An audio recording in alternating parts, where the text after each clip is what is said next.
Welcome back to the deep dive. So, you, the listener, came to us with a mission today, and it's a really important one. It is. It's something we see all the time. Yeah, it's this dilemma. You might have, absolutely perfect grammar. Your vocabulary could be huge. You could write an incredible academic paper. Flawless. Exactly. But when you start speaking, you can just feel it. People react like you're reading from a script, a really stiff pre-translated script.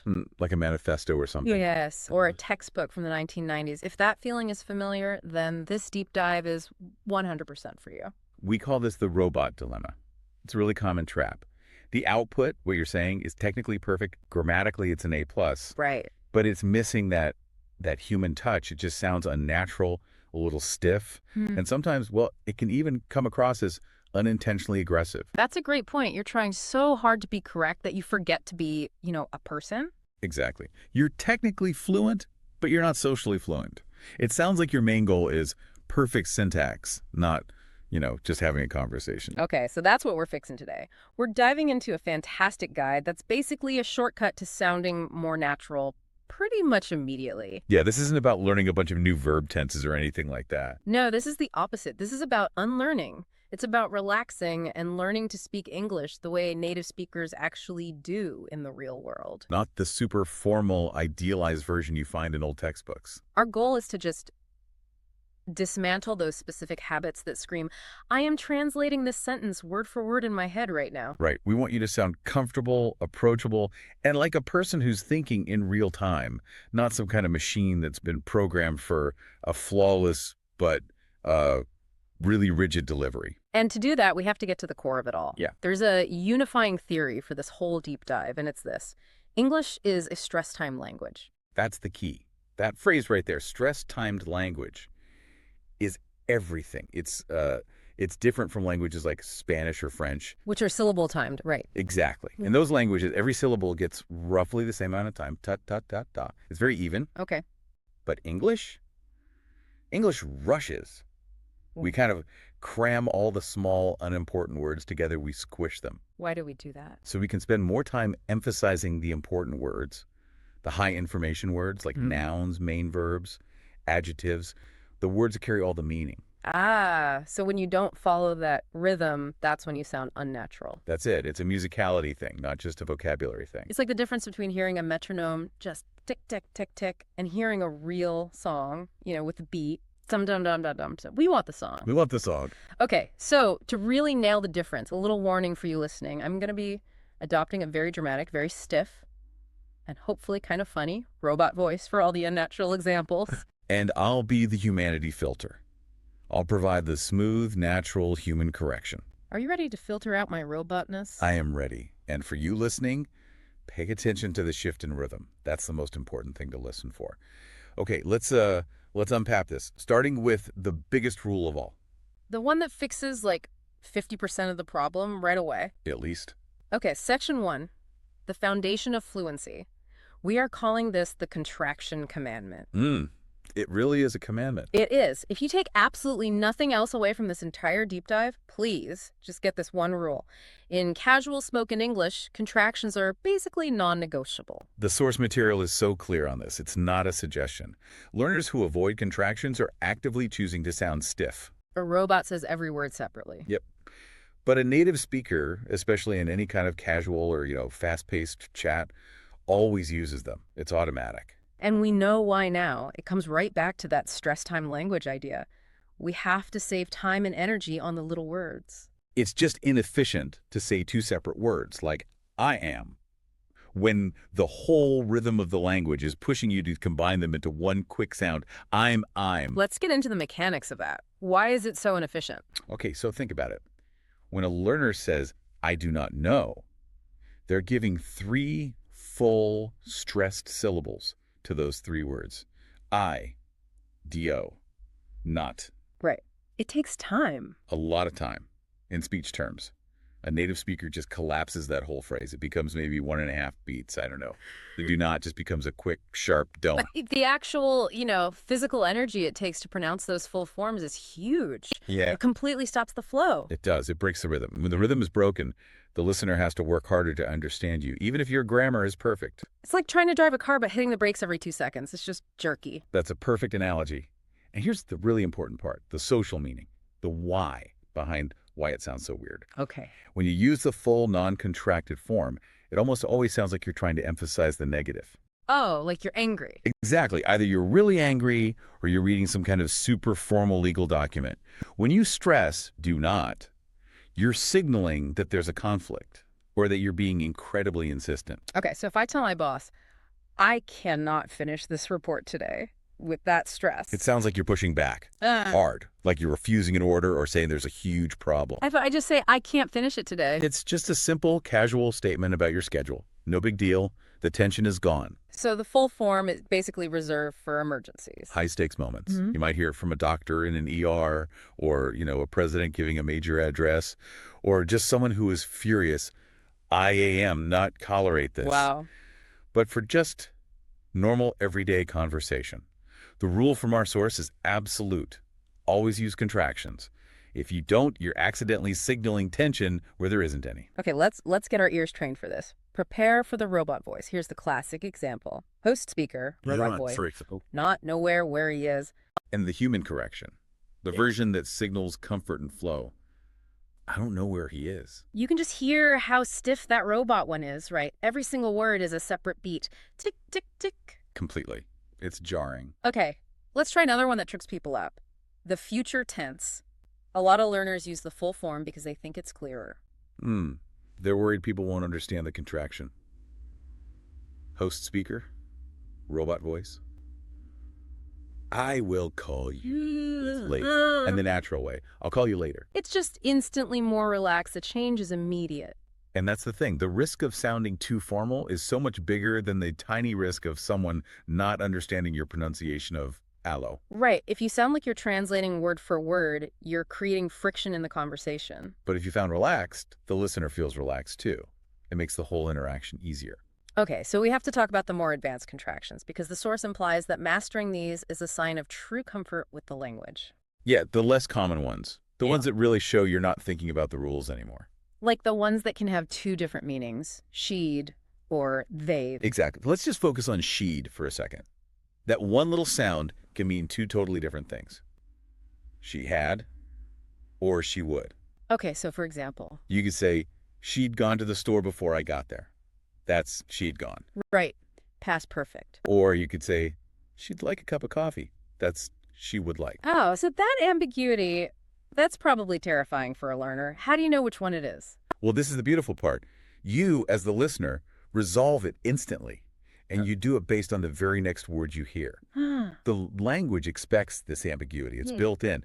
So if the word right after the did sound is a past participle like gone, eaten, finished, it is always she had. Always. Okay, so she'd finished the report. Has to be she had finished. Yep. And if the next word is a base verb like want, go, run, it is always she would. She'd go if she had time. She would go. You got it. The grammar of the sentence immediately tells you what the contraction means. The speaker trusts that the listener will make that little grammatical leap automatically. That's fascinating. So when you use those contractions yourself, you're showing that you're comfortable with the language's own shortcuts. You're showing you're in the flow. You're Yeah. not stopping to calculate every word. So if you catch yourself always saying, we've done this instead of we've done this, you need to make a conscious effort to switch. It's all about that rhythm. Efficiency and rhythm. So commandment number 1, contractions are non-negotiable. Don't be a robot. Use don't, can't, and I'm. Because if you don't, you're sending a social signal that you're either angry, really stressed out, or maybe giving testimony in a courtroom. It's a huge shift in meaning. And that idea, the social signal, that brings us perfectly to our next big problem. This one is all about the social script. Yes. Or what we're calling the how are you trap. This is a big one. Oh, it's huge. This is problem 2. Moving beyond that one greeting they teach you in chapter 1 of every textbook. Everyone has been drilled on this one specific exchange. And okay, yes, it's grammatically flawless. But it's socially deficient. Yeah. It sounds like you're still in a classroom. And this has to be so frustrating for learners because you're doing exactly what you were taught. You're being 100% correct. And yet the native speaker you're talking to immediately senses that something is a little off. Okay, let's hear it again. The classic, stiff, robotic interaction. I'll be person A. And I'll be person B, host speaker, robot voice stiff A. How are you? Expert speaker, robot voice stiff B. I am fine, thank you, and you. Ugh, stop. It's painful. You can almost hear the mental gears grinding. Why does that specific practice response sound so unnatural in just a normal, casual setting? Well, it's painful because the exchange itself is supposed to be quick. It's just social lubrication. It's not a real question. Linguists have a term for this. It's called phatic communication. The whole purpose is just relational. It's to acknowledge the other person, to confirm the social bond is still there. So it's not actually about transferring information. Not at all. It's not about your actual physical or emotional state. So when I ask a colleague, how are you, in the hallway at work, I don't really want a 10-minute update on their bad back or their financial problems. Exactly. You just want to acknowledge their existence and move on. So because it's phatic, the response has to be fast, it has to be rhythmic, and it has to be super abbreviated. And I am fine, thank you. And you is the opposite of all of those things. Completely. It's long. It uses full forms. I am, which we just learned is a red flag. It has all these distinct, heavily stressed syllables that break the natural rhythm of speech. It sounds like a performance. That's the perfect word for it. It signals a performance rather than a spontaneous real conversation. It sounds rehearsed. It's like you're trying to impress me with how polite you are, but ironically, that just creates more social distance. It really does. I mean, think about other phatic phrases we use. They're all short, quick, and almost meaningless on their own. Things like gotcha or right on or cool. Oh, really? Yeah, these aren't deep thoughts. They're just little signals that say, I'm here, I'm listening. Your greeting response needs to have that same kind of quick, light energy. Okay, so let's get into the good stuff. The natural alternatives from the source. The ones that immediately tell the other person that you're relaxed and ready for a real conversation. Okay, option one, and this is really the gold standard for most casual exchanges, especially in North America. It's, I'm good, how about you? And note right away the contraction. We're already putting commandment 1 into practice. Seamlessly. And also note the word choice. Good, it's so much softer and more common than fine. Why is that? What's wrong with fine? Fine can sometimes imply a little bit of resistance. You know, if someone asks, is everything okay? And you say, I'm fine, with a certain tone. It means things are not fine. Okay. But good is just easy positivity. It's just easy. Okay, option 2 is even more efficient. This is great for a really fast-paced environment, like passing someone at a busy office. Let me guess. Not bad, Hugh. That's the one. It's highly functional. It conveys a sort of mild, easygoing positivity.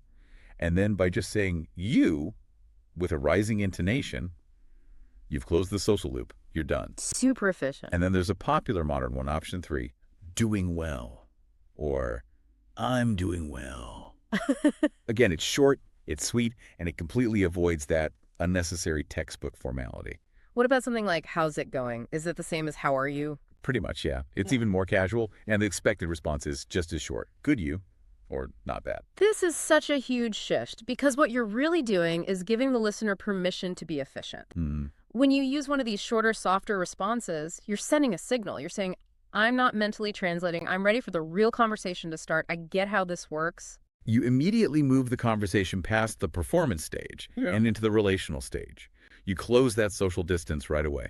So, is there ever a situation where I am fine, thank you, and you is the right answer? Yes, but it's rare. The full formal response is only correct when the context is equally formal or high stakes. Like a job interview. A job interview is the perfect example. The interviewer says, good morning, how are you? Using the full formal response shows the proper level of respect for the situation. Or maybe a doctor. Yes, if a doctor asks, how are you feeling today?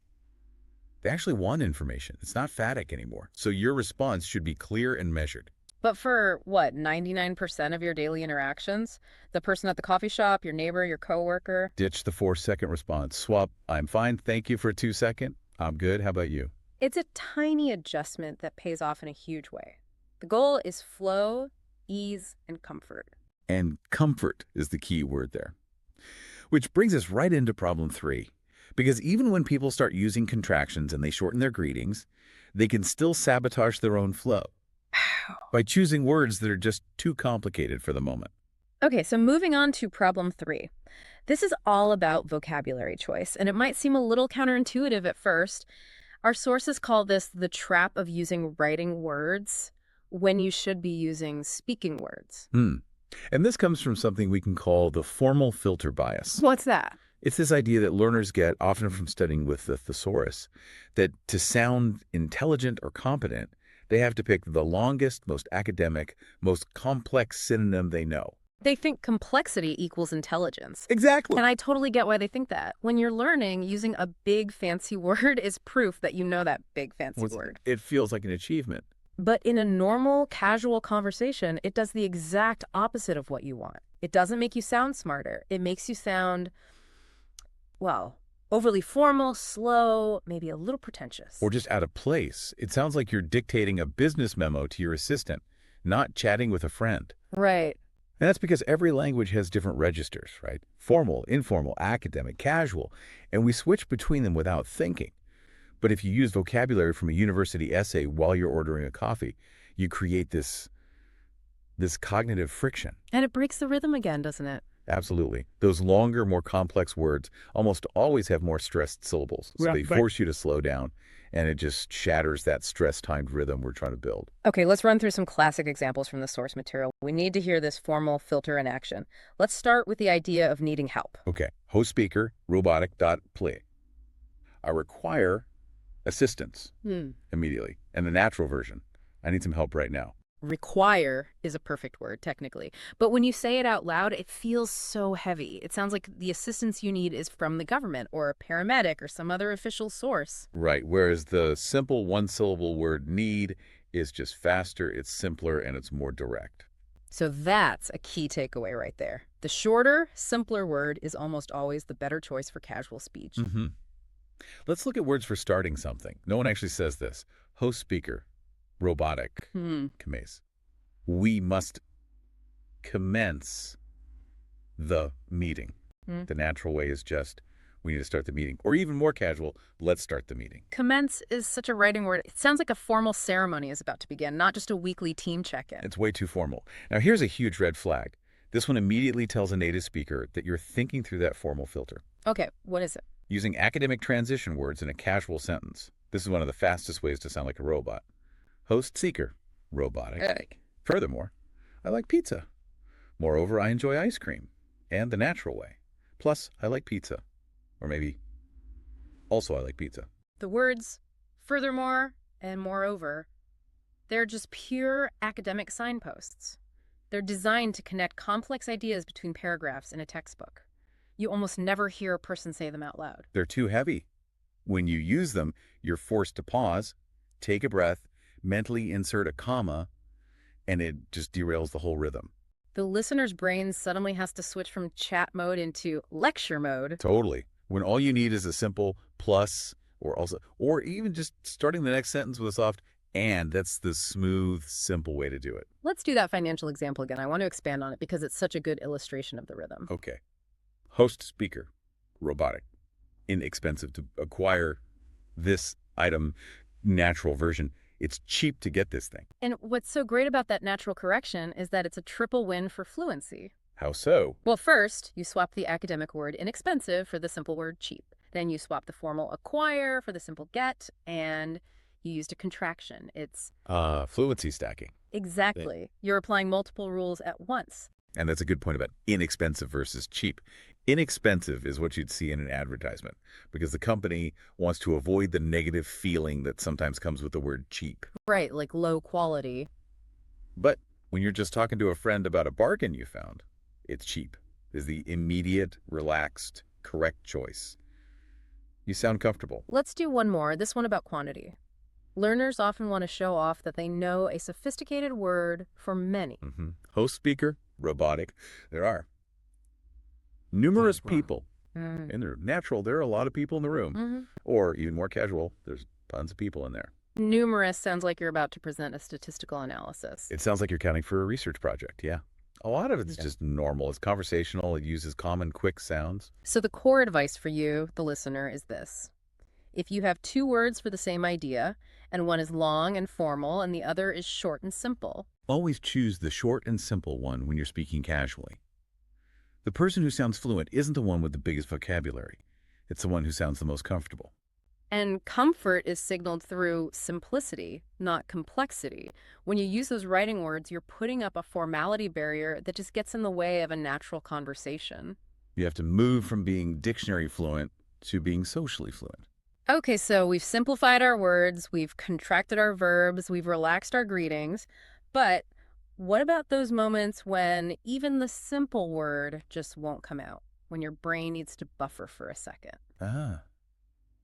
That brings us to what might be the most controversial but most important section of this whole deep dive. It's time for problem 4. Our final major problem is maybe the hardest one for learners to accept.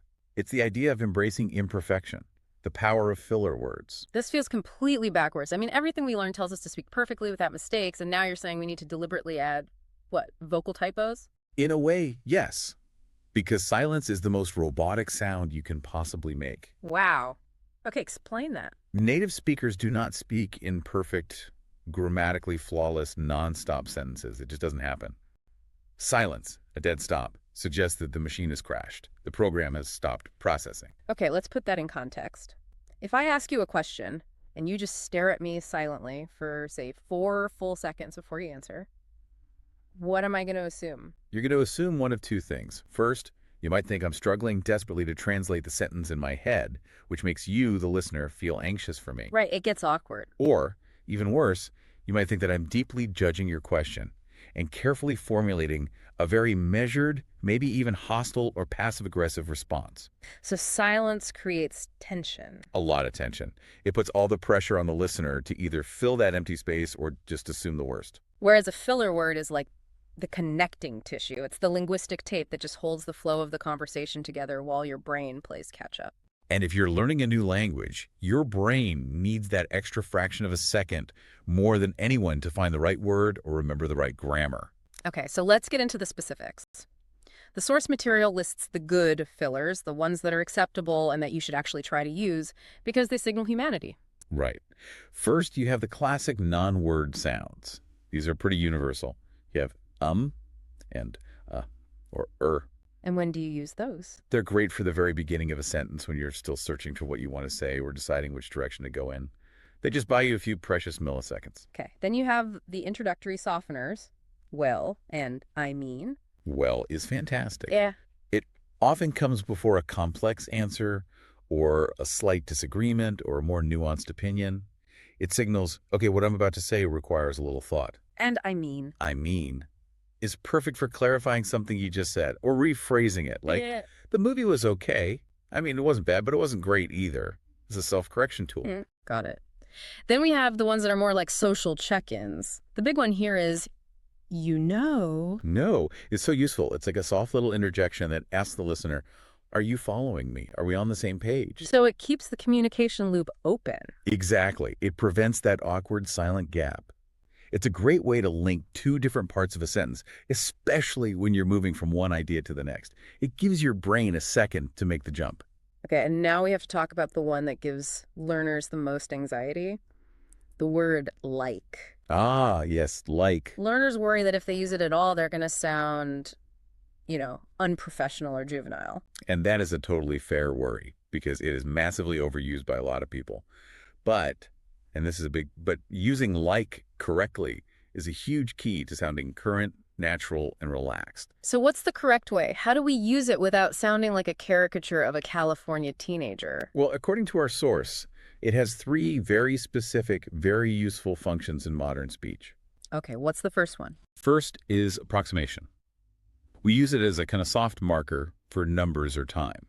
So instead of saying, it took precisely 10 minutes, which sounds very formal. A native speaker would say it took like 10 minutes? Exactly. It just means around 10 minutes or give or take. It softens the precision and keeps the whole thing feeling casual. So using, like, there's signals that you're not committing to being 100% exact, which, again, sounds more comfortable and less rigid. Okay, what's the second function? Second, it's used for introducing quotes or thoughts. We Yeah. use it to transition into reported speech or to summarize a feeling. So instead of, and then she told me. Good here. And she was like, I can't believe that happened. Exactly. Yeah. It's a fast, fluid way to set up a quote or an internal thought. It's just more conversational connective tissue. Okay, and the third one? Third is hedging opinions. This is really useful. If you have an opinion, but you want to soften it a little for social reasons, like works beautifully, that movie was like really boring. It adds a little layer of subjective distance. It's like saying, this is just my opinion, but... That's a great way to think of it. The key, of course, is to use it sparingly, not every third word, and use it specifically for one of these functions. Don't be afraid of the word like. Be afraid of the silence that it replaces. That is the big takeaway for this section. Let's hear that source example one more time, just to hear how a good filler creates that natural flow. Okay, I want to go to the cinema, but, I'm too tired. See that? Right there. It saves the speaker from having a really stiff, awkward pause between but and I'm too tired. It keeps the listener engaged and it signals, hold on, the conclusion is coming. It shows your thought process in real time. Which is human. Exactly. So you have to embrace imperfection. Stop trying to achieve this textbook perfection that sounds like a computer printout. Start striving for real, messy human conversation. That's the final frontier of sounding truly fluent. Okay, let's bring this deep dive in for a smooth landing. We've spent this time unpacking the four critical areas that can instantly stop you from sounding like a robot. And start helping you sound like a comfortable, fluent, natural speaker. So a quick recap, and let's tie it all back to that idea of the musicality of English. Okay. Number 1 was the contraction commandment. Always use contractions, don't they? The full forms are heavy, they break the rhythm, and they signal either anger or extreme formality. Number 2, get out of the how are you trap. Ditch that stiff, overly long textbook answer. Prioritize the social flow, the phatic communication over trying to give literal information. Move to those quick, efficient, and sincere alternatives like, I'm good, how about you? Number 3, turn off the formal filter. You have to swap those academic writing words like, furthermore, require commence for the simple, short speaking words. Like plus, need, and start. Remember, simplicity signals comfort, and it maintains the speed and rhythm of the conversation. And finally, number 4, you have to embrace imperfection and fillers. Use those good connecting words, like to buy yourself thinking time and to keep the conversation flowing. And remember the core lesson there. Silence is robotic. Natural hesitation with a soft filler word is deeply human. So the big picture takeaway from our source is actually pretty powerful. It is. It's that to sound natural, you absolutely must relax. You have to trust that the listener will follow your rhythm. You have to connect your words together. Perfection really is the enemy of fluency. So we're not just going to leave you with these ideas. We're giving you a concrete, totally achievable challenge for the next 24 hours. This is your immediate fluency hack. Your challenge is a simple 2-part action. The very next time you speak English. Today. Consciously use one contraction that you normally avoid. Maybe it's al or weave or even she'd. And at the same time, you have to swap out your default greeting for one of the natural ones we talked about. So instead of that rigid, I am fine, thank you, you're going to say, I'm good, how about you? Or maybe just doing well. Those 2 tiny little acts will immediately change the rhythm of your speech. And they'll signal to the person you're talking to that you're relaxed, you're confident, and you're ready for a real conversation. Okay, and finally, a provocative thought for you to mull over as you go forward with this. We talked a lot about stress timing today. So consider this.